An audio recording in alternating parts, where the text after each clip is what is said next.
Kritikal ang isang lalaki matapos na pagsasaksakin ng isang kabarangay sa Bangaldan, Pangasinan. Naka-alerto, Sandy Salvacio.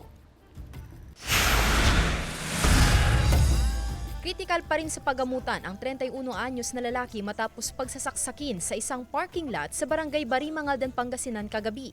Ayon sa ilang residente, magkabarangay ang biktima at sospek at may dati ng alitan. Pati yung tatay niya sinaksak, nakalabas. Yung biktima, may alitan naman sila. Hiring-hiring, hindi sila sinisupot. Kaya na-dismiss yung kaso. Palipas ng siguro mga 7 buwan o 8 buwan, yan na naman. Sinaksak na naman yung anak. Sa investigasyon ng pulisya, pauwi na raw sana ang biktima nang bigla itong undayan ng saksak ng sospek na galing sa inuman. Nag-cause po siya ng multiple wounds sa abdomen, sa back arms at sa ulo po. Ito po yung biktima natin na nakuha po tumakbo at humingi ng tulong sa mga kapitbahay. Incidentally po yung ating mobile patrol po nagpapatrol po sa area at may humingi po ng tulong sa amin. Agad na nagsagawa ng hot pursuit operation ang PNP hanggang sa nahuli ang sospek sa Frianeza Street.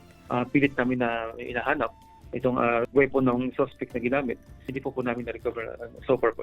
Kasalukuyang nasa kustudiya ng Bangaldan Police ang sospek. Tumanggi siyang humarap sa kamera ngunit sinabi nitong nagawa lang ang krimen dahil sa impluwensya ng alak.